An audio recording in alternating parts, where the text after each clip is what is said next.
I'm Tommy Whitelaw, National Lead for Caring and Outreach at the Health and Social Care Alliance Scotland. And thanks for tuning in to this latest episode of Alliance Live. I'm very pleased to be joined today by Andrew Moir, Programme Director for the Air Ambulance Re-procurement at the Scottish Ambulance Service. Hi Andrew, can I start by asking how you're doing today? Hi Tommy, I'm fine, and it's lovely to speak to you today. Thanks for this opportunity. Oh, really looking forward to the conversation, Andrew. So, Andrew, the Scottish Ambulance Service is on the front line of the NHS, dispatching immediate medical assistance or clinical advice to over 5 million people across Scotland each year. The service responds to around 750,000 incidents across Scotland, 3,600 of which are air ambulance missions. Andrew, you're here today to speak to us specifically about the new air ambulance contract.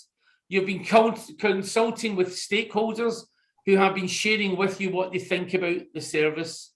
So I look forward to getting into this in some detail about this, but just to begin, Andrew, please can you set the scene for us? What is the Scottish Air Ambulance Service? Yeah, will do. Thanks, Tommy. The Scottish Air Ambulance Service is an operating division of the Scottish Ambulance Service. We operate 2 helicopters and 2 small airplanes, and all of those aircraft are available 24 hours per day, 7 days per week.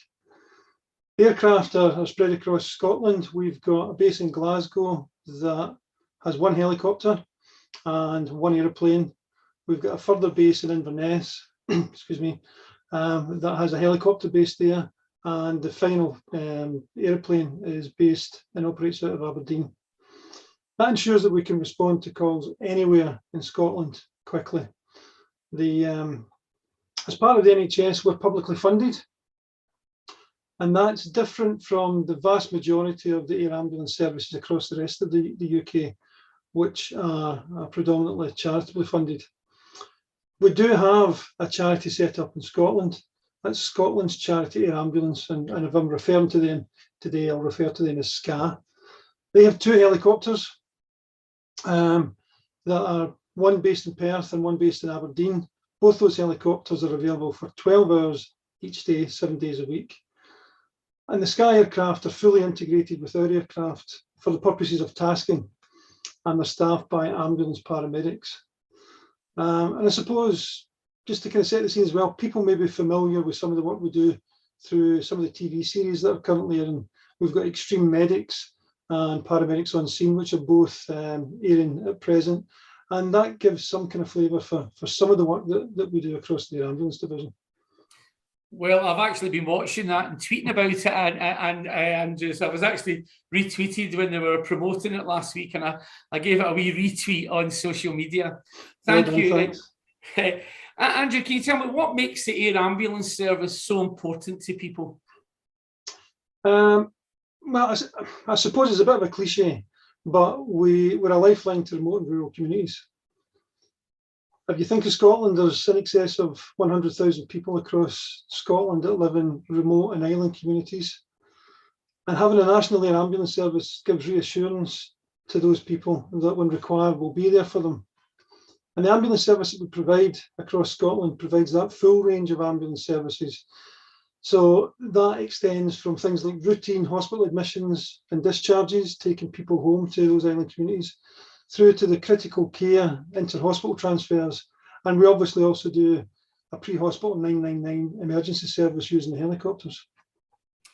Yeah, and as a city person, you know, I've grown up and lived in Glasgow.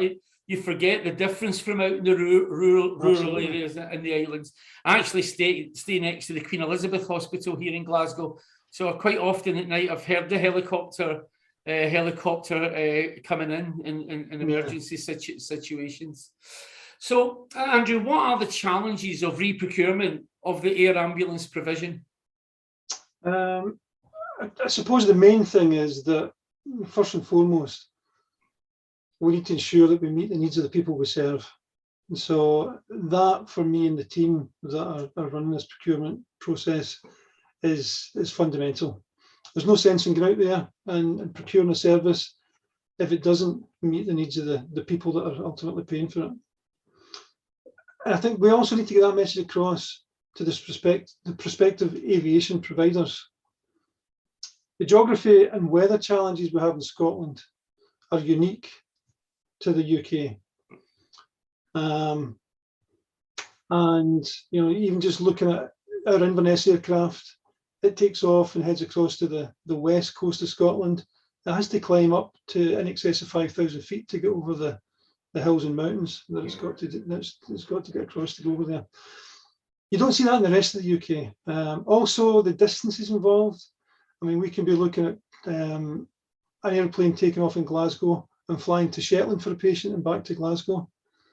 These distances for air ambulance missions are unheard of across the rest of the UK. So the important thing when we go out to reprocurement is to make sure that when we're engaging with suppliers, that we get the message across just exactly what the job of work we need to do in Scotland is. And as I said at the start, it is significantly more different from the rest of the UK.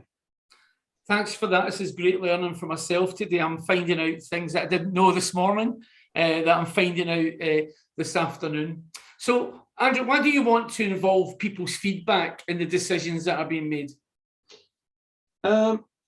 Well, we're a publicly funded service, so it's important that we continue to meet the needs of the public that we serve. Again, first and foremost, that's important. So it's important that we hear from the people, and we don't just want to know about how we're currently performing with the existing contract, but we also want to know about what improvements we should be considering for going forward. When you think about things, the air ambulance contract tends to run for a period of 7 to 10 years. So this next contract will take us well into the 2030s.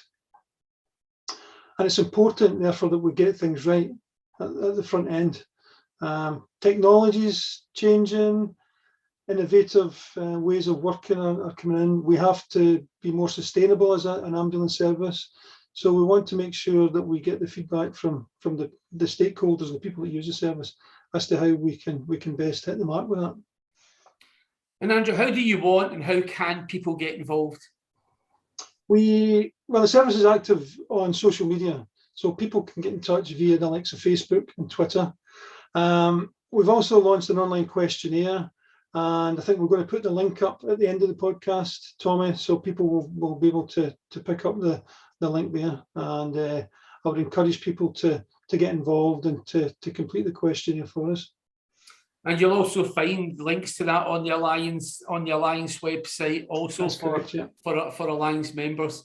It's been a really lovely conversation with you, and to learn more about the work that you do, the incredible things that you do, Andrew. To close, what message would you like to share with the Scottish Air Ambulance Service colleagues? Well, first and foremost, thank you, Tommy, for the opportunity. I really do appreciate it. And I suppose I'd like to say a big thank you to the paramedics, pilots and doctors that deliver the service day in, day out. But we also need to remember there are other staff behind the scenes that ensure we can deliver this service 24 hours per day, 7 days a week.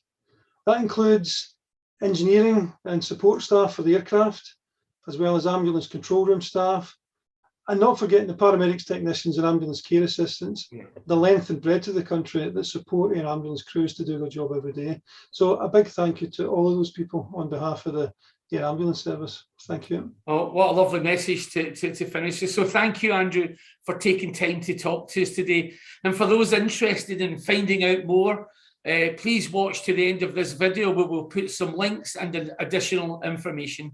Thank you once again, Andrew, and to all your colleagues and all those different roles for the incredible things you do every day. And thanks to you for watching this episode of Alliance Live. Please take care. Thank you.